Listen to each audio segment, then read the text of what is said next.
इस वक्त सेहत के मुतालिक लेक्चर होगा। लेक्चर के लिए मैं मुल्तमस हूँ मोहतरम जनाब डॉक्टर अमानुल्लाह अब्बासी ताहरी की खिदमत में अर्ज़ है वो आए सेहत के मुतालिक लेक्चर में।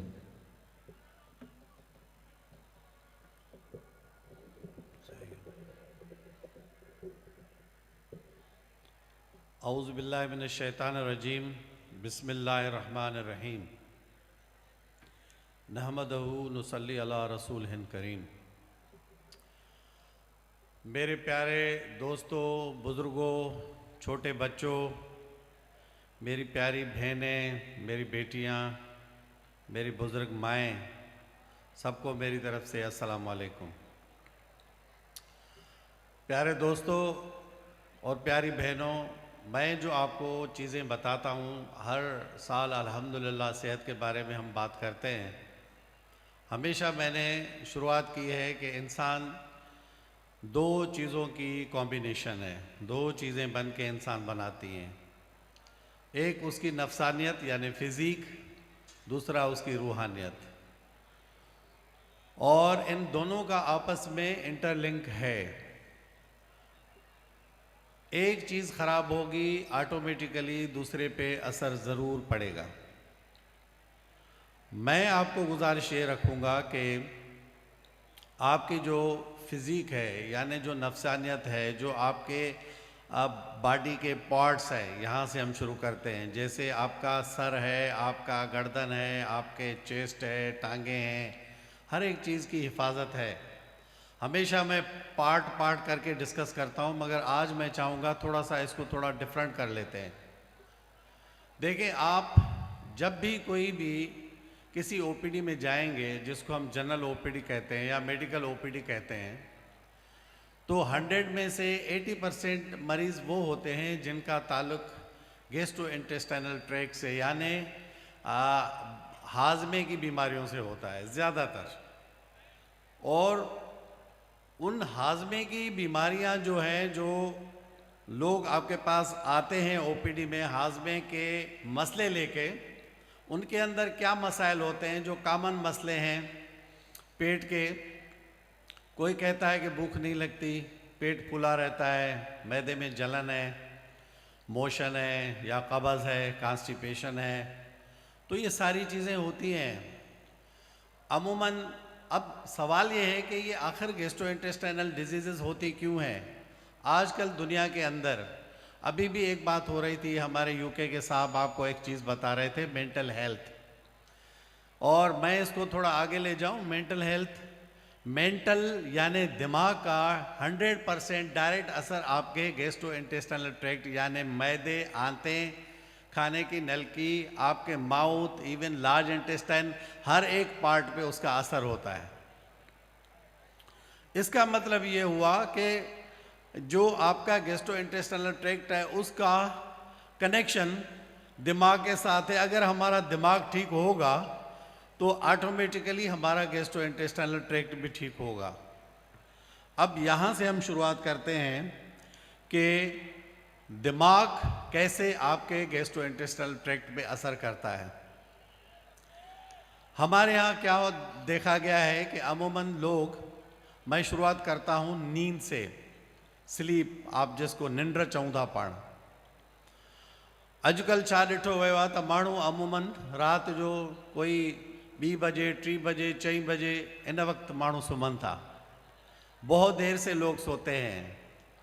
जब आप देर से सोएंगे तो उसके असरात क्या होंगे, ज़रा गौर फरमाइएगा। जो मैं आपको बात बता रहा हूँ, इस बात का क्रिटिकल यानी वाइटल रोल है आपके गैस्ट्रोइंटेस्टाइनल डिजीज़ के साथ। अब वो कैसे, 1 बाय 1 हम डिस्कस करेंगे। नंबर पहली बात यह है कि जब आप रात को ज़्यादा जागेंगे तो जो वियर टीयर इफ़ेक्ट यानी जो गंदगी, जो गंदे मादनियात होते हैं, वो गैस्ट्रोइंटेस्टाइनल ट्रैक्ट जो है वो उस वक्त साफ़ कर रहा होता है। आप जागेंगे तो वो साफ़ नहीं होंगे, यानी आपके जिस्म के अंदर फ्री रेडिकल्स की कंसंट्रेशन बढ़ जाएगी।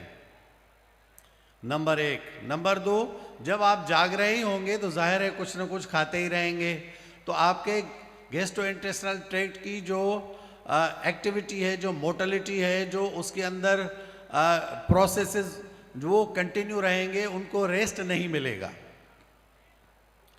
और जब आप ज़्यादा जागेंगे तो आपकी इम्यूनिटी भी सप्रेस हो जाएगी। इम्यूनिटी जो जनरल इंसान की इम्यूनिटी होती है, क़ुव्वत मुदाफ़ियत, वो भी ख़राब हो जाएगी। इसके अलावा कुछ हार्मोन्स हैं बॉडी के, ज़ाहिर है जब आप जाग रहे होंगे तो जो स्ट्रेस हार्मोन्स है वो रिलीज़, उनकी कंसंट्रेशन जिस्म में हाई होगी। यानी जो टेंशन ऐं एंग्ज़ाइटी ऐं डिप्रेशन जा जेके हार्मोन्स आहिनि उनजी लेवल वधी वेंदी। पोइ जॾहिं उनजी लेवल वधंदी त पोइ उन जा असर छा थींदा, उनके असरात क्या होंगे। नंबर 1 फैटी लिवर होना शुरू हो जाएगा। नंबर 2 ओबेसिटी, यानी तव्हांजो वज़न वधणु शुरू थींदो। नंबर 3 तव्हांजे मेंटल प्रॉब्लम शुरू थी वेंदो, डिप्रेशन, एंग्ज़ाइटी, टेंशन, थोड़े थोड़े ते झगड़ो।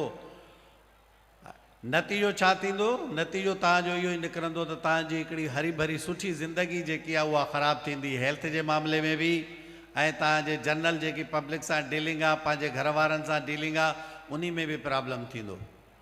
त हाणे असांखे छा करणु खपे, असांखे इहो करणु खपे त असांखे जल्दी निंड करणु खपे। राति जो इशा जी नमाज़ थी अधु कलाक जे अंदरि अंदरि या मैक्सिमम घंटे जे अंदरि अंदरि असांखे जल्दी सुम्हण जी आदत विझणु खपे।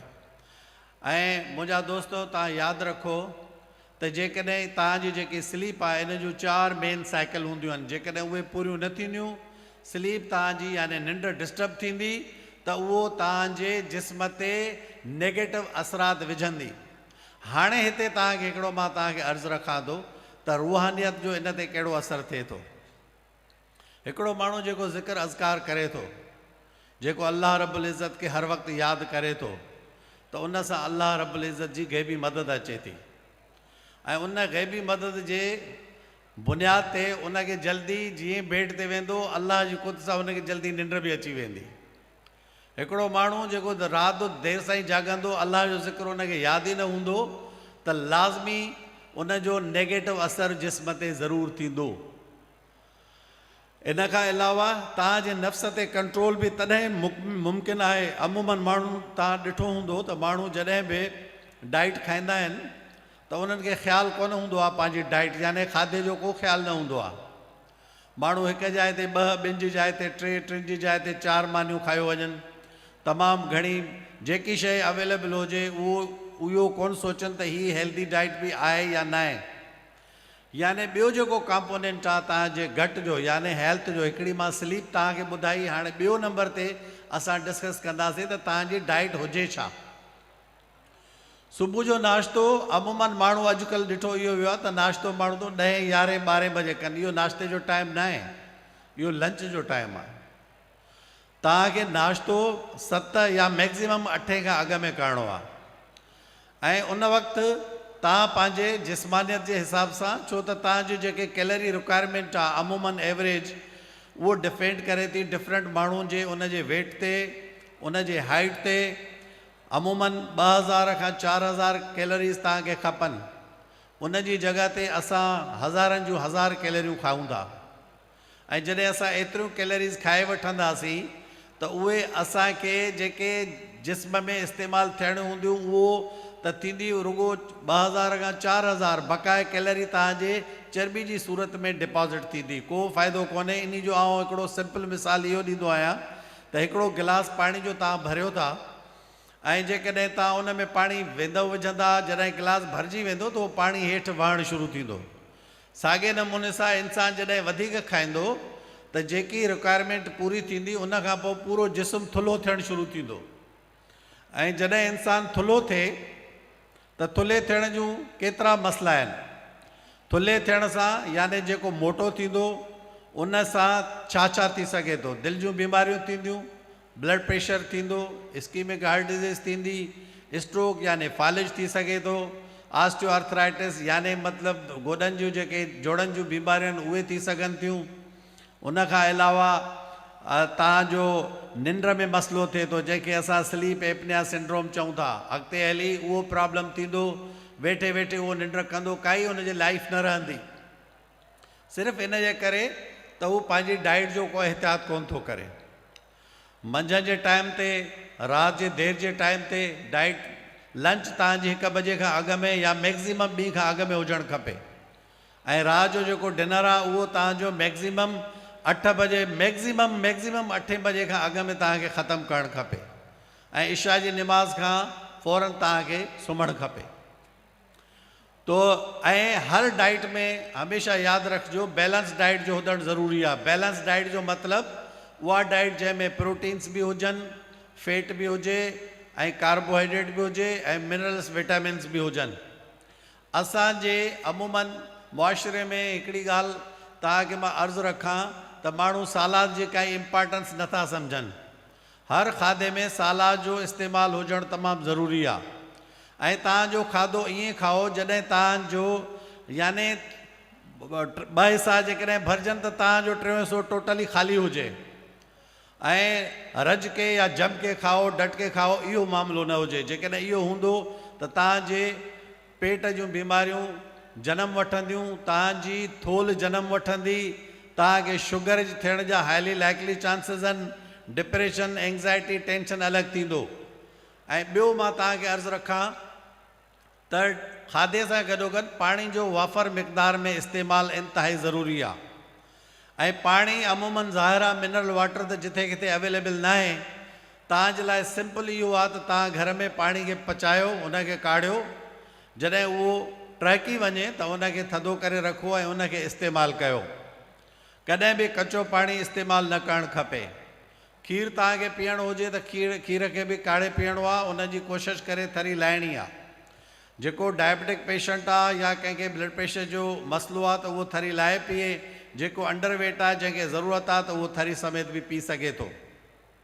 पर इहे शयूं तव्हांखे तॾहिं सम्झ में ईंदियूं जॾहिं तव्हांखे को सीनियर फिज़िशियन तव्हांखे ॾिसंदो ऐं उहो तव्हांखे सही एडवाइस ॾींदो तव्हांजे वेट ऐं तव्हांजे हाइट जे मुताबिक़। ऐं ॿी जेकी इम्पॉर्टेंट शइ आहे त पाणी जो हिकु त तव्हांखे घणो इस्तेमालु करिणो आहे। पाणी सादे पाणी जी ॻाल्हि थो कयां। के माण्हू अहिड़ा आहिनि जेके बोतल ऐं जूस जो घणो इस्तेमालु था कनि। बोतल ऐं घणे जूस इस्तेमालु करण सां तव्हांजो वेट वधंदो, वज़न वधंदो ऐं बोतल में सिट्रिक एसिड आहे जेको तव्हांजी तेज़ाबियत खे बि वधाईंदो। ऐं उन्हनि जो नेगेटिव इम्पैक्ट गुर्दनि ते बि आहे। तव्हां जेकॾहिं सुठो सादो पाणी पियो था घणे मिक़दार में त तव्हांजा गुर्दनि जूं बीमारियूं बि उन सां गॾोगॾु सही थियनि थियूं ऐं गुर्दा बि बार बार वाश थियनि था। ऐं ॿियो मां तव्हांखे अर्ज़ु रखंदो हलां त डाइट खां अलावा, निंड खां अलावा हाणे अचूं था अॻिते अचूं था, उहो आहे प्रिवेंशन एंड वैक्सीनेशन। हाणे प्रिवेंशन ऐं वैक्सीनेशन जो मतिलबु इहो आहे त जेकॾहिं घटि जूं जेके बीमारियूं आहिनि याने मैदे, नंढे आंडे, वॾे आंडे या खाधे जी नलकी जूं जेके बीमारियूं आहिनि, उन बीमारी खे कीअं बचाए सघिजे थो, प्रिवेंट कीअं करे सघिजे थो। हिकु त तव्हांखे डाइट ते पूरो कंट्रोल करिणो आहे और दूसरा क्या करना है कि आपको जब भी आप डाइट खाने जाएं तो हैंड वॉश करें और बच्चों को ये बारहा तरगीब दें कि वो अपने हैंड अच्छे तरीके से वॉश करें before any taking the dinner और एनी लंच। ब्रेकफास्ट, लंच हुजे या पहिरियां ई उन्हनि खे चङे नमूने सां पंहिंजा हथ धोइणा। पहले अपने हैंड वॉश करें, wash your hand before taking any meal. हमेशा हथ धोइण जा बि तरीक़ा आहिनि। हथ खे चङी तरह धोइणो आहे। चङी तरह जो मतिलबु इहो आहे डिफरेंट मेथड्स मौजूदु आहिनि। तव्हां जेकॾहिं वञो यूट्यूब ते त तव्हांखे चङी तरह ख़बर पवंदी। हैंड वॉश करण जो बि हिकिड़ो तरीक़ो आहे। तव्हांखे हैंड सुहिणे नमूने सां वॉश करना आहिनि। बहुत अच्छे तरीके से हैंड वॉश करने कोई भी खाना खाने से पहले। और दूसरी जो अहम बात यह है कि किसी भी डाइट के खाने से हैंड वॉश करने से के अलावा जो अहम बात है वो ये है कि आपको ज़्यादा कोई खाना नहीं है, अपने लिमिट में रहें और जल्दी खा के वहाँ से निकल जाएं। और इसके अलावा जो अहम बात है, जब आपने खाना खा लिया तो 2 घंटे खाना खाने के बाद सोना नहीं है या लेटना नहीं है। कम से कम 2 घंटे आपको देना पड़ेगा। जब आप खाना खाएंगे कम से कम 2 घंटे आपको लेटना भी नहीं है और 2 घंटे आपको सोना भी नहीं है। तो आपकी डाइट का टाइमिंग जो है वो बहुत इंपॉर्टेंट है।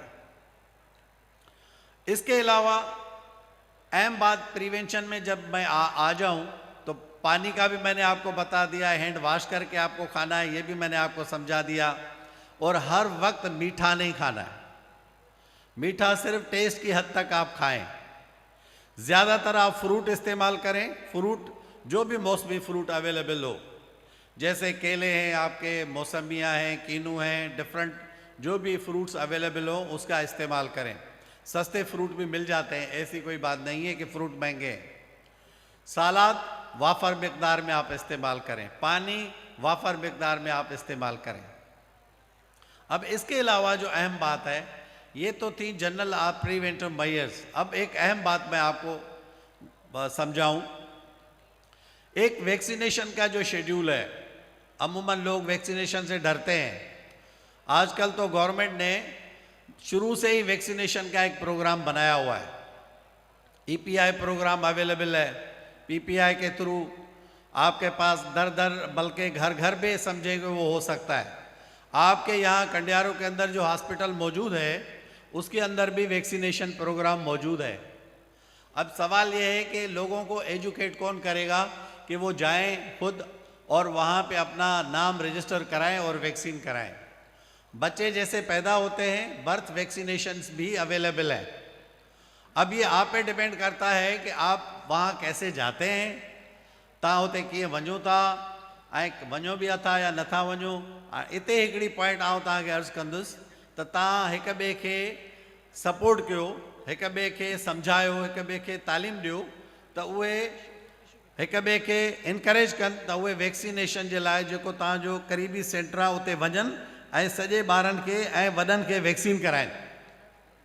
वैक्सीन हेपेटाइटिस बी जी भी वैक्सीन अवेलेबल आहे, मीज़ल्स, मम्स जेके जेके शुरूआती बीमारियूं आहिनि उनजी, पोलियो जी वैक्सीन अवेलेबल आहे, मेनिंजाइटिस जी अवेलेबल आहे, टाइफाइड जी वैक्सीन अवेलेबल आहे। काफ़ी वैक्सीन्स आहिनि जेके तव्हां वटि हिते अवेलेबल आहिनि।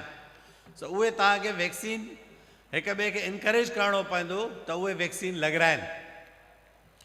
ऐं इन खां अलावा हिकिड़ी अहम ॻाल्हि उहा आहे त प्रिवेंशन जी ॻाल्हि कईसीं, थोड़ी वैक्सीनेशन जी कईसीं, ऐं हाणे ॻाल्हि असां पाण कयूं था हिकिड़ी जेकी ॾाढी इम्पॉर्टेंट ॻाल्हि आहे, उहा आहे स्क्रीनिंग। असांजा काफ़ी अहिड़ा माण्हू आहिनि जंहिं हेपेटाइटिस बी ऐं सी जा टेस्ट न आहिनि कराया। हेपेटाइटिस बी ऐं सी जा टेस्ट जेसिताईं तव्हां कराईंदो न, तव्हांखे इन बीमारी जी का ख़बर न पवंदी। इस बीमारी का कोई पता नहीं चलेगा अनटिल एंड अनलेस जब तक आप ये टेस्ट नहीं कराएंगे। वो हेपेटाइटिस बी और सी का टेस्ट वेरी फॉर्चुनेटली, खुशकिस्मती से हर सेंटर पे अवेलेबल है। यानी जो कंडियारों की हॉस्पिटल है यहाँ पे भी ये अवेलेबल है, या जिस जिस शहर की तालका या इवन सिविल हॉस्पिटल मौजूद है वहाँ पे ये टेस्ट अवेलेबल है। मेरे भाइयों, मेरे बहनों, मैं आपको ये अर्ज़ करूँ कि हेपेटाइटिस बी और सी एक ऐसे मूजी मर्ज़ हैं जिसका पता नहीं चलता। इनको साइलेंट किलर भी कहते हैं, इनको कोल्ड किलर भी कहते हैं। चुप चुप में पता नहीं चलता, अंदर अंदर से जिगर गल जाता है, फिर बाद में आके पता चलता है कि ये तो इसको पेट में पानी भर गया, बेहोश हो गया, खून की उल्टियाँ आना शुरू हो गई। तो अब इसके लिए अहम बात क्या है? अहम बात यह है कि आप पहले स्क्रीन करेंगे तो उसका पता चलेगा। और हेपेटाइटिस बी का ट्रीटमेंट अवेलेबल है, डिफरेंट गवर्नमेंट के प्रोग्राम्स हैं जिसमें ये काफ़ी फ्रीली अवेलेबल है। कहीं कहीं आपको ज़रूरत पड़ सकती है कि आपको खुद ख़रीदना पड़े, पर अमूमन ये फ्रीली अवेलेबल है। तो स्क्रीनिंग जो है वो बहुत इम्पॉर्टेंट है, आपको स्क्रीनिंग कराना पड़ेगा। और हेपेटाइटिस बी और सी के लिए मैं ख़ास तौर पे ही मैं अर्ज़ रखूँगा कि आपको स्क्रीनिंग टेस्ट ज़रूर कराने हैं। अब हम आगे आते हैं। एक हमने बात की प्रिवेंशन की, एक हमने बात की कि वैक्सीनेशन की, अब हम बात कर रहे थे स्क्रीनिंग की। उसके बाद फिर अगली बात आती है एजुकेशन और प्रोमोशन। एजुकेशन और प्रोमोशन का मतलब ये है कि अगर किसी भाई को किसी हॉस्पिटल का पता है, कोई टेस्ट कहाँ होता है, अगर उसको वो पता है, अगर उसको हेल्थ के बारे में चंद चीज़ें उसको पता है, तो उसको चाहिए कि दूसरे अपने जो दोस्त हैं, अपने जो भाई हैं उनको उनके बारे में बताए। मतलब पानी कैसे गर्म करते हैं, मतलब जो है खाने में कैसे एहतियात बरते हैं, कौन कौन से खाने खाने चाहिए, कौन से नहीं खाने चाहिए, कौन कौन जगहों पे वैक्सीनेशंस अवेलेबल हैं, किस तारीख को आपको कहाँ जाना होगा, उनको गाइड करें। तो ये गाइडेंस जो है, ये हम लोगों का ये काम है कि हम एक दूसरे भाइयों की मदद करें, उनकी हेल्प करें, ताकि उनको उस चीज़ से फ़ायदा हो। और अगर आप ऐसे करेंगे, आप यकीन जानें कि एक बंदा जब दूसरे को, दूसरा और तीसरे को, तीसरा और चौथे को ऐसे करेगा, तो यकीन करें हमारी सारी कौम की तकदीर ही बदल जाएगी। हम हेल्दी लाइफ गुजारेंगे, बिल्कुल A1 लाइफ गुजारेंगे। अब हम आगे आते हैं कि ये जो गैस्ट्रोइंटेस्टाइनल डिजीज़ेज़ हैं, अब अगली एक अहम बात जिसकी तरफ मैं जाऊंगा वो ये कि मेंटल स्ट्रेस की वजह से जीआईटी के अंदर, यानी मैदे, छोटी आंत और बड़ी आंत के अंदर भी स्ट्रेस आता है, और इस स्ट्रेस को हम फंक्शनल गैस्ट्रोइंटेस्टाइनल डिजीजेस कहते हैं, FGID। ये फंक्शनल गैस्ट्रोइंटेस्टाइनल डिजीजेस आपके थ्रोट से शुरू होते हैं, oesophagus, small intestine and large intestine and stomach including. इसके अंदर एक है ग्लोबस हिस्टेरिकस। वो कहते हैं ना, कोई चीज़ मेरे हलक में अटक रही है और लगता ऐसा है कि कोई चीज़ मेरे इस हलक में पड़ी हुई है। Foreign body or lump in the throat, functional gastrointestinal disease है। मगर उस डिजीज़ को डायग्नोस करने से पहले आपको डॉक्टर के पास जाना पड़ेगा, जो ऑर्गेनिक काज हो उसको आउट करना पड़ेगा। मतलब ये कि अगर रियलिटी में कोई अंदर वाकई कोई मास है या कोई डिजीज़ तो नहीं है, तो वो एक फिजिशियन या गैस्ट्रोएंटरोलॉजिस्ट उसको देखेगा, पहले वो जज करेगा कि वाकई ये हकीकत है भी या नहीं। तो ऑलमोस्ट जब तक आप सही पूरी इन्वेस्टिगेशन न करा लें, जब तक हम FGID किसी को लेबल नहीं करते। वैसे अकॉर्डिंग टू डिफरेंट रिसर्च ये प्रूव हो चुका है, ये साबित हो गया है कि अमूमन लोग 80% लोग गैस्ट्रोइंटेस्टाइनल डिजीज से जो सफ़र करते हैं वो फंक्शनल होते हैं। मतलब वो मेंटल स्ट्रेस और एंग्जाइटी की वजह से होता है। देखिए, मेंटल स्ट्रेस और एंग्जाइटी की वजह से, यानी माइंड जो है वो डायरेक्ट गट को पकड़ती है।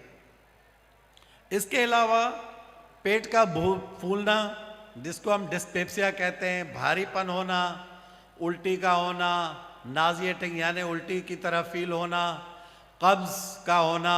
अब देखें, कब्ज़ की जहाँ तक बात है वो फंक्शनल भी हो सकती है, जिसको हम IBS irritable bowel syndrome type C भी कहते हैं।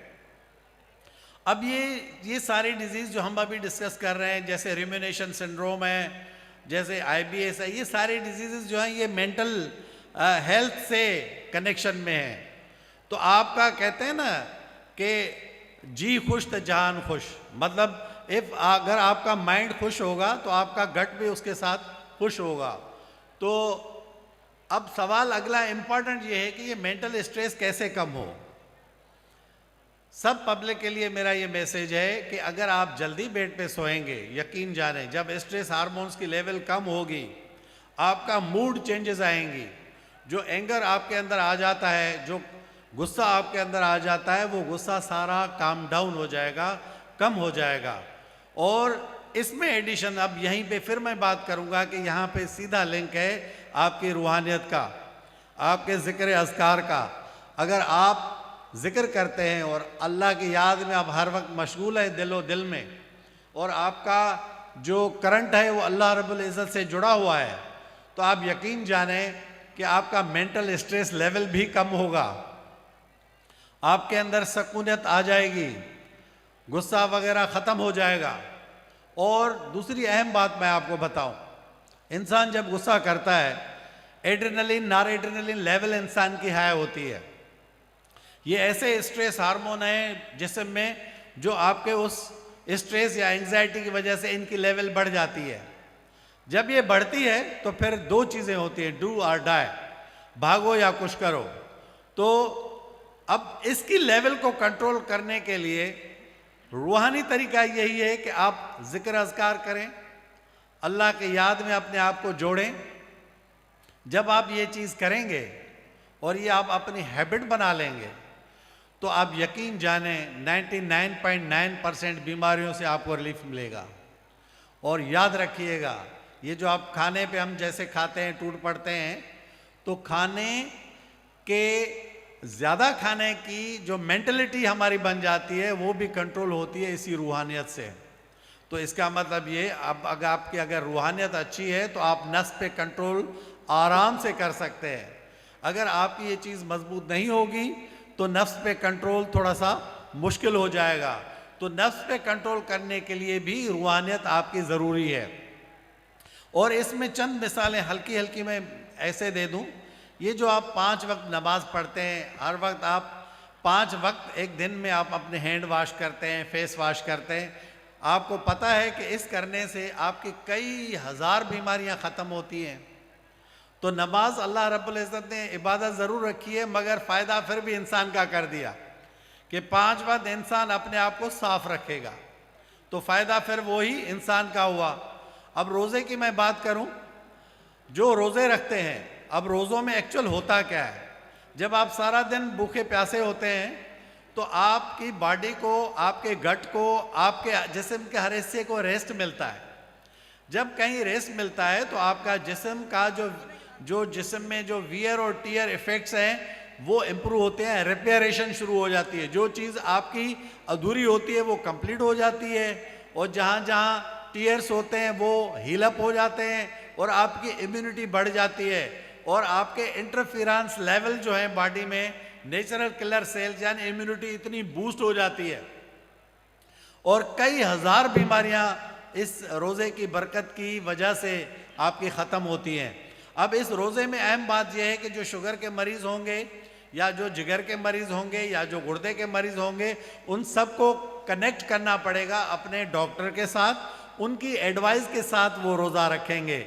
और जनरल पब्लिक के लिए, जो जिनको कोई इतनी बड़ी बीमारी नहीं है, उनके लिए ये खुशखबरी यही है कि रोज़े रखने से भी अल्लाह रब्बुल देखे, रोज़े तो हम रख रहे हैं, हम इसलिए रखते हैं कि अल्लाह पाक राज़ी हो, मगर अल्लाह ने इसमें भी फ़ायदा आप लोगों का रख दिया कि रोज़े रखने से आप लोगों को कितना फ़ायदा होता है। उसमें स्किन डिजीज़, मेंटल डिजीज़, ये इस मेंटल डिप्रेशन है, जैसे एंग्जाइटी है, जैसे शिज़ोफ्रेनिया है, गट के डिजीज़ में जैसे इन्फ्लेमेटरी बावल डिजीज़ है, काफ़ी अच्छी अच्छी जो मेजर डिजीज़ हैं वो रोज़े, even hepatitis B, hepatitis C, natural interferon level रोज़ों की बरकत से उसकी लेवल बढ़ती है, तो हेपेटाइटिस बी और सी को ट्रीट करने में भी आसानी होती है। तो हेपेटाइटिस बी ऐं सी के भी इलाज करण में आसानी थिए थी। मक़सदु इहो आहे त तव्हांजा रोज़े रखण सां बि तव्हांखे ई फ़ाइदो, नमाज़ पढ़ण सां बि तव्हांजो फ़ाइदो, ऐं रूहानियत में अल्लाह जो ज़िक्र करण सां बि 100% तव्हांजो ई फ़ाइदो। हाणे जॾहिं सभु फ़ाइदा ई अल्लाह रब्बुल इज़्ज़त, इन जे करे मुंहिंजो ज़ाती ख़्यालु इहो आहे त अल्लाह रब्बुल इज़्ज़त असांखे अशरफुल मख़लूक़ात जो दर्जो बि ॾेई छॾियो। इहो इन जे करे त असांखे सुपीरियर ऐं टॉप मख़लूक़ इन जे करे रखियो त हर शइ में अल्लाह पाक असांजो ई फ़ाइदो रखियो। तव्हां रोज़ा रखो था, नमाज़ पढ़ो था, इन में बि असांजो फ़ाइदो, हैंड वॉश कयो था, हिक ॿिए जो ख़्यालु कयो था, तव्हांजी मेंटल स्ट्रेस लेवल जॾहिं घटिजे थी। ॾिसो, हिकिड़ो माण्हू जेकॾहिं कावड़ में कंहिंखे कुझु चई थो विझे या कोई अहिड़ो नुक़सानु करे थो विझे, तव्हां यकीन कयो जॾहिं उनजी एड्रेनलिन नारेड्रिन लेवल 5-10 मिंटनि खां जॾहिं नॉर्मल थी वेंदी आहे न, त उहो पछताईंदो आहे, ऐं उन पछताव खां पोइ इंसान जे हथ में कुझु न हूंदो आहे। त असांजो चवण जो मक़सदु इहो आहे त छो न असां अहिड़ो कमु कयूं जो एड्रेनलिन नारेड्रिनलिन हार्मोन जेके आहिनि असांजे जिस्म में जेके वधनि था, जेके असांखां ग़लति कमु कराइनि था, उन जी लेवल खे कंट्रोल रखूं। ऐं उन जी लेवल कंट्रोल करण जे लाइ तव्हांखे ज़िक्र अज़कार करिणो पवंदो, जंहिंजे वसीले तव्हांजे जिस्म जे हर हिसे ते कंट्रोल थी सघे थो। हाणे असां अचूं था त सभु शइ जेकी बि थिए थी, जेको GIT जूं जेके बि बीमारियूं आहिनि, उन मैदे जूं हुजनि या आंडे जूं हुजनि, उहे उन्हनि जो गेट कहिड़ो आहे, उहो आहे ओरल कैविटी, यानी तव्हांजो वात, माउथ। हाणे इन में ॾंद मौजूदु आहिनि, इन में ज़बान मौजूदु आहे, इन में मसूड़ा मौजूदु आहिनि। हाणे तव्हांखे इन्हनि जी हिफ़ाज़त कीअं करणी आहे? इन जी हिफ़ाज़त ईअं करणी आहे। मूं ॾिठो आहे प्रैक्टिकली, तव्हांखे मां तॾहिं शेयर थो कयां त माण्हू सुबुह सां उथनि, कोई बि मेजॉरिटी में जेको मूं सर्वे कयो आहे त माण्हू पेस्ट ई कोन पिया कनि या मिसवाक इस्तेमालु कोन था कनि। जॾहिं तव्हां मिसवाक या पेस्ट इस्तेमालु न कंदव त ओरल कैविटी जूं तव्हांजी बीमारियूं थियणु शुरू थींदियूं, यानी वात जूं बीमारियूं। उन जे अंदरि ज़िबान में छाला, ज़िबान पची पवणु, ज़िबान जो इन्फेक्शन, कोई बि बैक्टीरियल फंगल या कोई बि, मसूड़ा तव्हांजा बीमार थियणु शुरू थींदा, मसूड़नि मां रत वहणु शुरू थिए, मसूड़ा सुजी वञनि। हाणे एॾो वॾो मसइलो थिए सिर्फ़ु सिंपल इन जे करे जो तव्हां जेकॾहिं पेस्ट कयो सुबुह सां उथी करे चङी तरह पंहिंजा ॾंद फास, जेको मिसवाक आहे मिसवाक इस्तेमालु करे, जेको पेस्ट आहे बुरुश बि उन लेवल जो यूज़ थींदो जेको जहिड़े हिसाब जो हुनजो मसूड़ा हूंदा। कोई माण्हू हार्ड बुरुश यूज़ नथो करे सघे जेकॾहिं हुनजा मसूड़ा कमज़ोर आहिनि, सॉफ्ट बुरुश इस्तेमालु करिणो पवंदो। ऐं कंहिंजा मसूड़ा मज़बूत आहिनि, उनखे हार्ड, उहो डिफरेंट हर माण्हू ते डिपेंड करे थो, उहो पंहिंजी चॉइस ते पाण सिलेक्ट, या डेंटल जेके डिपार्टमेंट आहे उन खां उहो सिलेक्ट कराए सघे थो। या मिसवाक अहिड़ी शइ आहे जंहिंमें कंहिं बि असेसमेंट जी ज़रूरत न आहे, मिसवाक हर तबिके जो माण्हू लॻाए सघे थो। सिंपल हिकिड़ो मिसवाक, जॾहिं तव्हां उथो था तॾहिं बि तव्हां उन मिसवाक कयो, जॾहिं तव्हां राति जो लेटणु वञो था, सुम्हणु वञो था, तॾहिं बि तव्हां मिसवाक कयो। तव्हां यकीन ॼाणो इन अमल सां तव्हांजूं 80-90% जेके ओरल कैविटी जूं जेके बीमारियूं आहिनि न, उहे ख़तमु थी वेंदियूं। तो मिसवाक करणु इंतिहाई लाज़मी आहे, सुबुह जो उथण महिल ऐं राति जो सुम्हण महिल। इहो तव्हांखे हमेशह हाणे ज़हन में रखणी आहे, इन ते इंशाअल्लाह अमल बि करिणो आहे। हाणे असां अॻिते था अचूं, अॻिते इन ते अचूं था त तव्हां जेको घर में खाधो तयारु करायो था, प्रोटीन डाइट, फैट ऐं कार्बोहाइड्रेट। हाणे खाधे तयारु करण जे लाइ तव्हांजी जेके बेसिक रिक्वायरमेंट आहिनि, जेके तव्हां पंहिंजे ॿारनि सां शेयर करे सघो था, जेके पंहिंजा स्पाउस आहिनि, जेके घरवारी आहे उनखे ॿुधाए सघो था त कहिड़े नमूने खाधो तयारु करिणो आहे। सफ़ाई सुथराई जो अहम ख़्यालु करिणो आहे। जेकी बि शइ तव्हां वटि अचे थी उनखे चङी तरह वॉश करिणो आहे, ऐं बर्तन खे कोशिशि करे सुहिणे नमूने सां बॉयल वाटर सां जेकॾहिं वॉश थियनि, थोरी देरि जेकॾहिं उहे गरम पाणी में पिया रहनि त सभ खां भलो उन्हनि खे चङी तरह तव्हांखे वॉश करिणो आहे। हफ़्ते में 2 या 3 ॾींहं तव्हांखे गोश्त जो इस्तेमालु करिणो आहे। पोइ जेकॾहिं को गोश्त अफोर्ड नथो करे सघे त उहो दाल बि इस्तेमालु करे सघे थो। कोशिशि करे हफ़्ते में 4 खां 5 ॾींहं तव्हां सब्ज़ी इस्तेमालु कयो, 1-2 या मैक्सिमम 3 ॾींहं तव्हां गोश्त या प्रोटीन डाइट उन में तव्हां इस्तेमालु कयो। ऐं कोशिशि इहा कयो त हर माण्हू जंहिंजो वेट ॾिसी करे कोई ज़्यादा खाधे खाइण जी ज़रूरत न आहे, हिकिड़ी सिंपल सादी मानी काफ़ी आहे। इन में जेके माण्हू घणो ऑयल जो इस्तेमालु था कनि, जॾहिं ऑयल जी ॻाल्हि थी अचे त इहे जेके आम ऑयल मिलनि था इन्हनि में फ्री रेडिकल्स जी लेवल तमामु घणी आहे। इन में जिगर में चर्बी जो अचणु, थुल्हो थियणु तमामु घणो आहे। इहो जेको मखणु आहे पंहिंजे घर में, जेको अॻे ज़माने में बि यूज़ थींदो हो, अॼुकल्ह असां इनखे ॿीहर रिकमेंड कयूं था। इन खां मखणु 1000 दफ़ा बहितरु आहे। जेको आम तव्हां ऑयल यूज़ कयो था, इन खां सभ खां बहितरु इहो आहे त तव्हां पंहिंजो जेको मखणु आहे, ॻोठनि में त ख़ासि तौर ते मखण जी अवेलेबिलिटी जो को इशू कोन्हे, उनजो इस्तेमालु थिए त सभ खां बहितरु आहे। हाणे ओलिव ऑयल, ज़ैतून जो तेल त तमामु महांगो आहे, जेको आम माण्हू जे अप्रोच खां ॿाहिरि आहे। हाँ, तो आपको क्या करना होगा कि मक्खन घर में इस्तेमाल करें, उससे आप सालन में उनको इस्तेमाल करवाएं तो उससे आपको बहुत फ़ायदा होगा। और जो आम ऑयल्स हैं, इस ऑयल्स में फ्री रेडिकल लेवल कंसंट्रेशन ज़्यादा है, जो इनका आप कम इस्तेमाल करेंगे। या जो कन्यूला ऑयल है या जो ओलिव ऑयल है, जो मतलब वो बड़े एक्सपेंसिव हैं, जो अफोर्ड कर सकते हैं तो वो भी बहुत अच्छे हैं अपने सालन में इस्तेमाल करने के लिए, जिससे ये सालन बनते हैं या खाने बनते हैं। इसके अलावा आपको घर के अंदर सफाई सुथराई का ख़ास ख्याल रखना है। स्पेशली आप अपनी जो दीवारें हैं घर की, जो जहाँ विंडोज़ लगी हुई हैं, जो खिड़कियाँ जहाँ लगी हुई हैं, वहाँ आपको जालियाँ लगानी हैं ताकि मॉस्किटोज़ अंदर नहीं आए, यानी मच्छर जो है वो घर के अंदर नहीं आए। घर के अंदर कोई खड़ा हुआ पानी मत छोड़े। किचन के अंदर कोई गिलास भरा हुआ है या किसी बर्तन में पानी मौजूद है तो आप कोशिश करें, एक देखें 2-4 दिन 10 दिन 15 दिन जब आप प्रैक्टिस करेंगे ना तो आपके चीज़ वो हैबिट में आ जाएगी।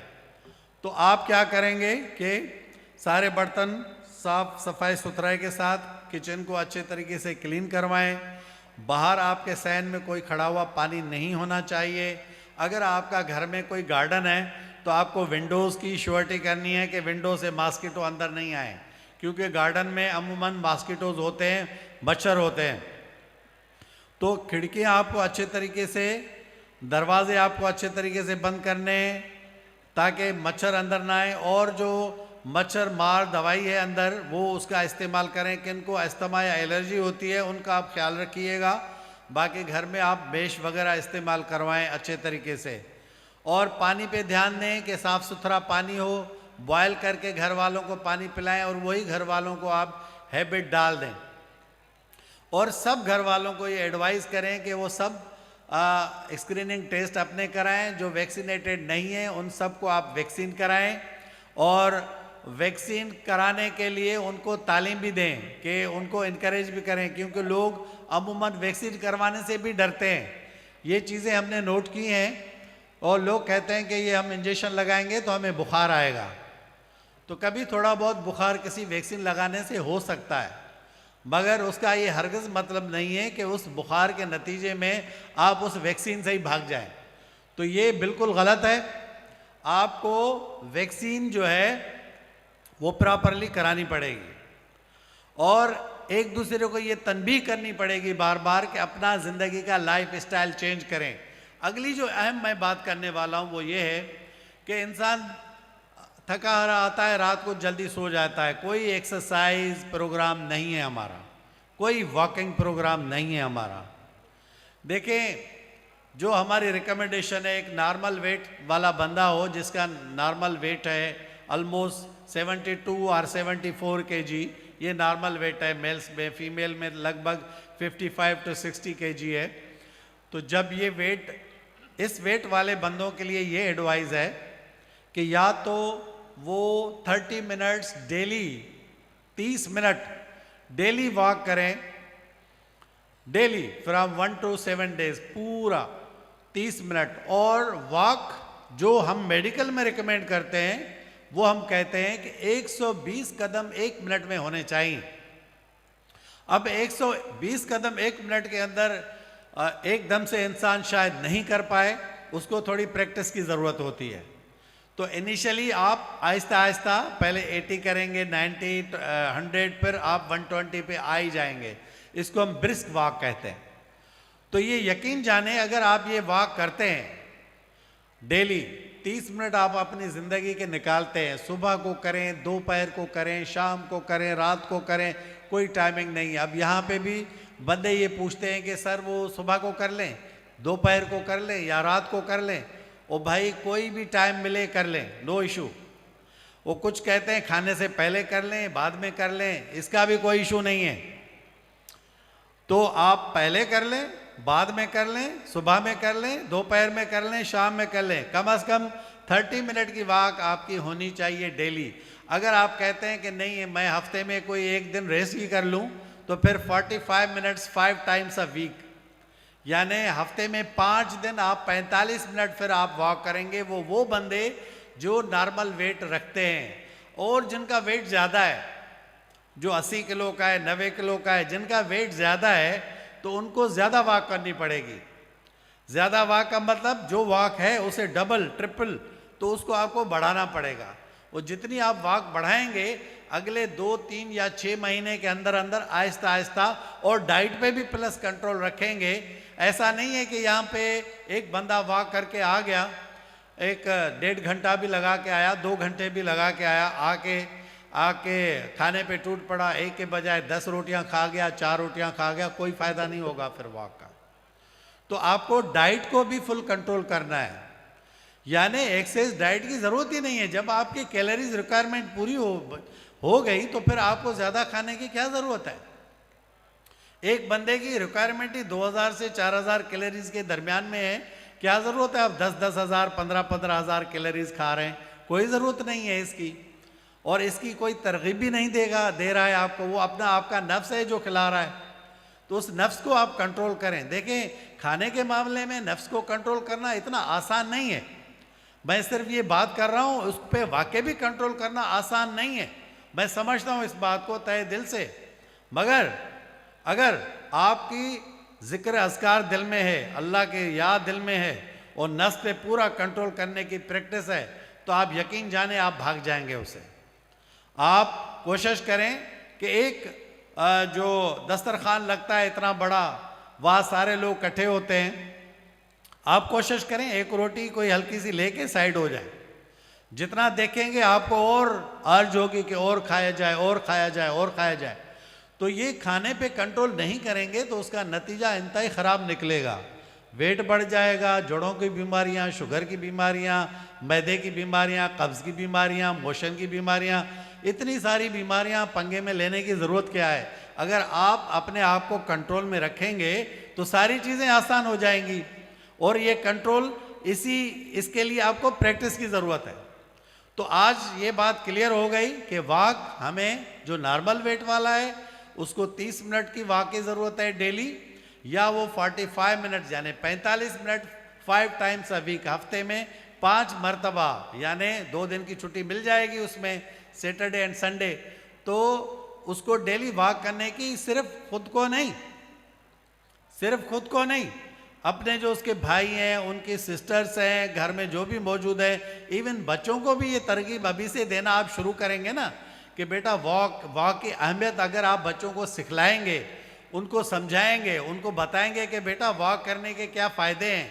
बच्चों को यही बेसिक तालीम देनी चाहिए। मोबाइल हम थमा देंगे बच्चों को, सारा दिन मोबाइल में बिज़ी होंगे तो वो बच्चे आगे अच्छे डेवलप नहीं होंगे। तो हमें उनको अच्छा एजुकेट भी करना है हेल्थ के मामले में भी। ये बच्चों में अभी से हम हैबिट डालेंगे तो कल ये बच्चे जब बड़े होंगे तो और लोगों को वो मोटिवेट करेंगे। ये मोटिवेशन प्रोसेस जब बढ़ेगा तो एक दूसरे को हम जब इंटरलिंक हो जाएंगे तो एक दिन हमारी पूरी कौम अल्हम्दुलिल्लाह ज़बरदस्त सेहतयाब ज़िंदगी गुजार सकती है। तो वेट को रिड्यूस करना है और डेली एक्सरसाइज प्रोग्राम करना है, यानी वॉक करना है डेली। इसके अलावा क्या करना है? अब इसके अलावा हम आगे आते हैं। जब हम वॉक की बात कर रहे हैं, स्लीप की बात कर रहे हैं, प्रिवेंशन की बात कर रहे हैं, वैक्सीनेशन की बात कर रहे हैं, अच्छा इवन एजुकेशन की भी हमने बात की, प्रोमोशन की हमने बात की। अब हम आते हैं कि अहम बात और क्या है कि जो हमारे लिए ज़्यादा फ़ायदेमंद हो। पानी बॉयल वाली बात भी आपको समझ आ गई, डाइट वाली भी बात आपको समझ आ गई, एक दूसरे का ख़ास ख्याल रखना है, हेल्प करनी है एक दूसरे की, ये भी बात आपको समझ आ गई। हर वक्त अल्लाह का जिक्र दिल में रखना है जिससे आपके नफ्स कंट्रोल होगा, और नफ्स कंट्रोल होगा तो आपके एड्रेनलिन, नॉरएड्रेनलिन, सारे स्ट्रेस हार्मोन बैलेंस में आ जाएंगे और आपके गुस्से की लेवल भी कम हो जाएगी। ये भी अभी आपको बात समझ आ गई। अब हम आगे आते हैं कि बहुत जो कि और इम्पॉर्टेंट चीज़ें हैं। वो इम्पॉर्टेंट चीज़ें क्या हैं? ये तो हम डिस्कस कर रहे थे गैस्ट्रोइंटेस्टाइनल ट्रैक्ट को, जीआईटी की डिजीज़ेज़। अब हम आते हैं जो और डिजीज़ेज़ हैं, जैसे अब हम आते हैं कानों की। देखिए, कान की एक अहम बात मैं आपको बता दूं। अमूमन लोग स्टिक डाल के ना ऐसे ऐसे कान साफ कर रहे होते हैं और टिम्पैनिक मेम्ब्रेन यानी कान की जो पर्दी है वो फाड़ के डॉक्टर के पास पहुंच जाते हैं।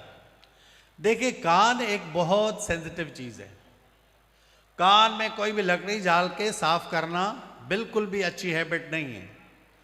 कान में कोई भी मसला हो, कान बंद हो जाए, कान में दर्द हो जाए, कुछ भी हो जाए, जो कान वाले डॉक्टर हैं आप फ़ौरन उससे रुजू करें। आपको कान में भी कुछ भी करने की ज़रूरत नहीं है। कोई लोग कान में दर्द होता है, हल्का सा गरम तेल डाल देते हैं, तो ये इंतहाई गलत है, ये बिल्कुल गलत है, ऐसे नहीं करना चाहिए, आपके मसाइल हो जाएंगे। अगली जो अहम बात है वो है आँख की बात। एक बंदा जिसको सर में दर्द हो रहा है बार बार, आपने कभी, मैंने नहीं देखा कि लोग इस बारे में कोई कॉन्शियस हैं।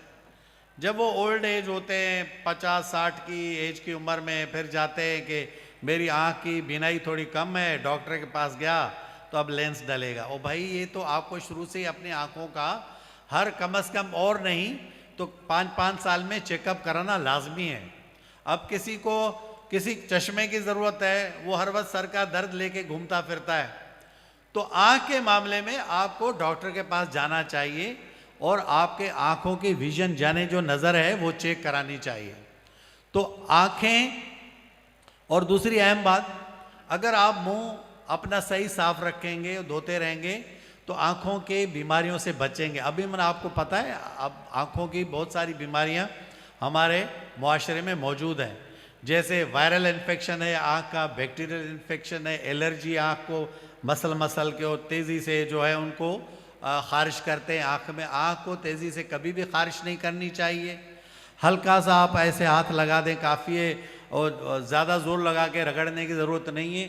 आपको फ़ौरन कोई भी आँख में मसला हो तो ये आम जो लोकल हर्बे हैं ना, ये आप इस्तेमाल नहीं करेंगे, आप फ़ौरन अपने डॉक्टर को रुजू करेंगे।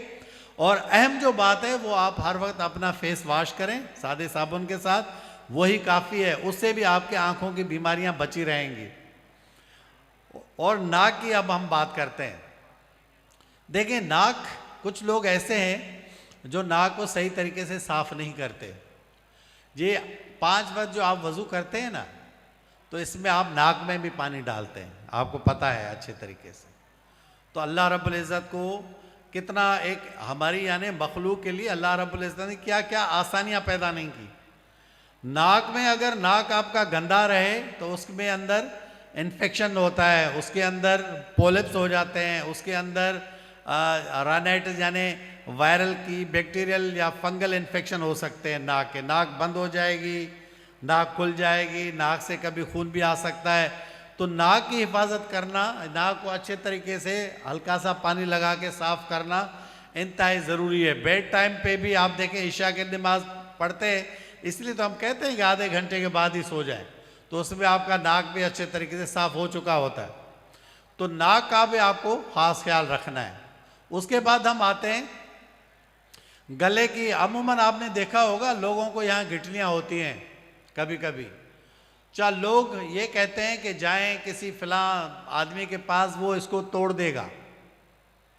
ओ भाई ये ऐसा कभी नहीं है। और सिंधी में चवंदा न कलियूं पयूं ने कलियूं उनखे जेको आहे टोड़ींदो फलाणो माण्हू। तो इंतहाई ये गलत बात है। ये लिम्फ नोड हो सकते हैं, कोई बड़ी बीमारी की अलामत हो सकती है। आपको फ़ौरन डॉक्टर को रुजू करना होगा, डॉक्टर के पास जाएं और उनसे आप थारोली चेकअप कराएं। और अगला जो अहम है, ये थायराइड की हम बात कर रहे हैं। थायराइड ग्लैंड यानी एक ऐसा ग्लैंड है जो आपके पूरे जिस्म को कंट्रोल करता है। अब इस थायराइड ग्लैंड के लिए आपको क्या करना होगा, देखें अभी आपने जो नमक इस्तेमाल कर रहे हैं आजकल, मुझे नहीं पता कितने लोग आयोडाइज्ड नमक इस्तेमाल करते हैं जिसमें आयोडीन मौजूद होती है। अमूमन मैंने देखा है हमारे सिंध के अंदर या पाकिस्तान में कई रीजन्स ऐसे हैं जिनके अंदर थायराइड की डिफिशिएंसी होती है, तो उस लोगों को हाइपोथायराइडिज्म होता है, तो आयोडीन की कमी। तो हमेशा हम ये एडवाइस करते हैं कि आप नमक जो है वो आयोडीन मिला नमक इस्तेमाल करें। सस्ता है, कोई इतना महंगा नहीं है, सेम थोड़ी सी प्राइस में कोई फ़र्क होगा थोड़ा सा, तो ये आप इस्तेमाल कर सकते हैं, जिसको आयोडाइज्ड नमक, आयोडीन मिला नमक, ये बहुत इंपॉर्टेंट है जो कि आप घर में इस्तेमाल करेंगे। इससे आपकी हाइपोथायराइडिज्म की बीमारियां अमूमन कवर रहेंगी। हाँ, अगर यहाँ एक बड़ा स्वेलिंग हो गई है पूरा, यहाँ के आपको मांस या कोई गिठली नज़र आ रही है, तो आपको फ़ौरन अपने डॉक्टर से ही रुजू करना पड़ेगा। अच्छा, उसके बाद हम आते हैं सांस के बीमारियों के ऊपर। देखिए घर में जब आप कोई मेट इस्तेमाल करते हैं, कोई अस्थमा या एलर्जी का मरीज़ है, तो उसकी एलर्जी अस्थमा उससे बढ़ सकती है। तो पहले तो आप ख्याल तो करें ख़ास कि वो कोई एलर्जी या अस्थमा का पेशेंट आपके घर में मौजूद तो नहीं है। पहले आप उसको देखेंगे, पहले असेस करेंगे कि ऐसा कोई बंदा नहीं है, तो फिर आप घर में ये मेट वगैरह इस्तेमाल कर सकते हैं। इसका आपको ख़ास ख्याल रखना है। यहाँ पे जो बहुत इम्पॉर्टेंट बात है, जो पुराने दमे के पेशेंट होते हैं एलर्जी वगैरह के, आजकल पूरे पाकिस्तान के अंदर ऑलमोस्ट कराची में जैसे इस्लामाबाद में कुछ एलर्जी सेंटर्स हैं, तो आप उनसे रुजू कर सकते हैं। ये दमा कभी उस एलर्जी सेंटर में जाने के बाद, छोटी छोटी वैक्सीन करने के बाद ये दमा ख़त्म भी हो सकता है। तो पॉसिबिलिटी लाइकली चांस है किसी स्पेसिफिक चीज़ से अगर वो एलर्जी है अमूमन, तो उससे ये दमा ख़त्म भी हो सकता है। चेस्ट की जो बीमारी के जो भी मरीज़ होते हैं, वो चाहे सिगरेट, अब सिगरेट की बात आ रही है बीच में, अब सिगरेट के बारे में थोड़ा बताएंगे कि चेस्ट की जो डिजीज़ अमूमन होती है, इनके लिए चाहिए कि उनको इन्फ्लुएंजा और न्यूमोकोकल वैक्सीन हमें करवाना चाहिए। अगर किसी के घर में चेस्ट का कोई मरीज़ है, सीने का, यानी दमे जो मरीज़ आहे या टीबी जो मरीज़ आहे या कोई अहिड़ो मर्ज़ आहे उनके सीने जो, चेस्ट का अगर कोई मर्ज़ है, तो उसको चाहिए कि फ़ौरन दो ये वैक्सीन जो मैं बता रहा हूँ, न्यूमोकोकल इन्फ्लुएंजा वैक्सीन, फ़ौरन उनको करवा लेनी चाहिए। अब यहाँ पे बात आ रही थी स्मोकिंग की। देखिए, लोगों में एक आदत जो आम पाई गई है, गुटखा, पान, चालिया ये भी खाते हैं। चालिया खाने से क्या होगा, गुटखा पान खाने से क्या होगा, सिगरेट पीने से क्या होगा? देखें, जो सिगरेट पिएंगे उनके अंदर जो बीमारियां होंगी, पहले नंबर पे टॉप मोस्ट जो बीमारी होगी वो होगा सीने का यानी फेफड़ों का कैंसर। अमूमन मोर देन 90% लोगों के अंदर जिनको भी कार्सिनोमा ये देखा गया है, उनमें सिगरेट स्मोकिंग की हिस्ट्री है। तो मेरे भाइयों, मेरे दोस्तों, मेरे बुजुर्गों, मेरा आपसे ये अर्ज़ होगा कि सिगरेट पीना छोड़ दें। सिगरेट में आपके फेफड़ों के सरतान के लाइकली चांसेस है। जो भी सिगरेट पी रहे हैं, आज से ये दिल में तय करें कि वो सिगरेट नहीं पिएंगे और पक्का वादा करके यहाँ से जाएं कि सिगरेट नहीं पीना। न सिर्फ फेफड़ों की कैंसर, सिगरेट पीने से आंतों की कैंसर भी होती है, मैदे की कैंसर भी होती है, और फालिज की फ्रीक्वेंसी जो स्मोकर है उसमें बढ़ जाती है, उसमें हार्ट अटैक की फ्रीक्वेंसी बढ़ जाती है। तो कितनी ढेर सारी बीमारियां हैं जिसकी वजह से मसला होता है। तो मेरा आपसे यही अर्ज़ है कि आप जो है वो सिगरेट पीना छोड़ देंगे। और अहम बात जो अगली बात है, जो कि बहुत इम्पॉर्टेंट है, एक तो आप सिगरेट पीना छोड़ेंगे, पान, चालिया, गुटखा खाना भी छोड़ना है। क्योंकि अगर आपने चालिया खाया तो ये जो टेम्पोरोमैंडिबुलर जॉइंट है ये लॉक हो जाता है, उनका पूरा मुंह खुल नहीं पाता। तो कितना बड़ा नुकसान है कि एक बंदे का मुंह सही खुल ना पाए। तो आपको चालिया, पान, गुटखा खाना भी बंद करना है। पान गुटखा खाएंगे तो माउथ के अल्सर्स, उसकी बहुत सारी बीमारियां, माउथ की कैंसर वगैरह, वो भी आपको हो सकता है। तो आपको पान, चालिया, गुटखा नहीं खाना, स्मोकिंग वगैरह नहीं करनी, रेगुलर आपको एक्सरसाइज करनी है, एक दूसरे को इनकरेज करना है, और आपको वैक्सीनेशन का प्रोग्राम लेके आना है। सब जाके अपने वैक्सीनेशन प्रोग्राम में शामिल हो जाए। अच्छा, पानी का अक्सर इस्तेमाल करना है, बॉयल वाटर घर में यूज़ करना है, एक दूसरे को ये तालीम ज़रूर देनी है, और अपना भाई समझ के, क्योंकि सारे जो लोग हैं वो आपस में भाई हैं, तो एक दूसरे की आप मदद करेंगे तो ये इस डोमेन में आ जाती है ये बात। अगली जो बात है जो कि बहुत इम्पॉर्टेंट है कि घर में अगर कोई बीमार है तो उसका मुकम्मल इलाज आपको कराना है। अमूमन हमने ये देखा है कि घर में कोई अफोर्डिंग का इशू होता है या कोई मसले होते हैं, तो उसमें काफ़ी वेलफेयर कुछ एसोसिएशंस भी होती हैं जिनसे आप रब्ता कर सकते हैं, और प्लस आपके पड़ोस में घर में मौजूद, आप सारे बैठ जाएं, अभी आप सब बैठ जाएं, आपको गुजारिश है कि आप सारे अभी बैठ जाएं, आराम से बैठें, सुकून से। अच्छा, ये जो हम लेक्चर दे रहे हैं इसमें ये आपकी डेली रूटीन लाइफ के लिए बहुत इम्पोर्टेंट है, आप इसको गौर से सुनते रहें। बाकी आपका नफ्स तभी कंट्रोल में आएगा जब आप अल्लाह का जिक्र करेंगे, जब आप अपने ऊपर ज़ाब्ता रखेंगे, और अभी आप खामोशी से ये लेक्चर सुने और आराम से बैठें, और जब भी हजूर साईं आएंगे तो हम आपको बता देंगे, फिर आप सब उठ जाइएगा। तो अभी आप आराम से, इत्मीनान से, सुकून से बैठें और कोशिश करके ये लेक्चर सुने। तो घर में अगर कोई भी बीमार है शख्स आपका, उसका आपको इमीडिएटली फ़ौरन जो है आपको जो आपके शहर में हॉस्पिटल है वहाँ किसी डॉक्टर के पास ले जाएं। अगर उससे बात आगे है तो फिर वो आपको रेफ़र कर सकता है डिस्ट्रिक्ट हॉस्पिटल यानी सेकेंडरी, या उसके बाद टर्शरी केयर हॉस्पिटल में। किसी को ऐसे बीमार घर में न छोड़ें।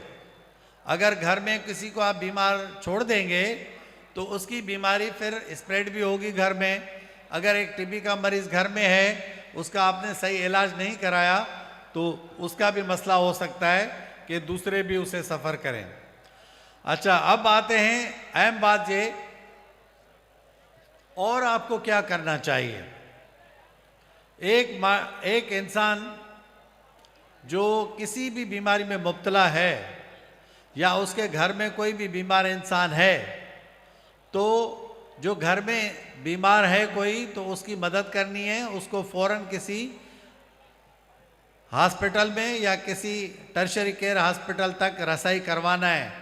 और गवर्नमेंट के हॉस्पिटल अवेलेबल हैं। अगर वहाँ पे आपका मसला हल नहीं होता, हाँ, तो अच्छा, इसके अलावा अहम बात यह है कि आप लोगों को मेरी ये गुजारिश है कि मेरी जो बातें थी मैं उनको थोड़ा सा रिवाइज कर देता हूँ ताकि आप ज़हन नशीन करने जाने से पहले।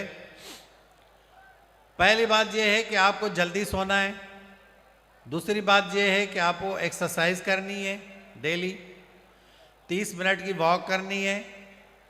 और चौथी बात यह है कि आपको डाइट अपनी बैलेंस खानी है, रज के या डट के नहीं खाना, एक ऐसा खाली छोड़ना है। हाँ, तो बस, तो आप लोगों का बहुत बहुत शुक्रिया। साईं आ रहे हैं अभी आप उठ सकते हैं। बहुत शुक्रिया, थैंक यू।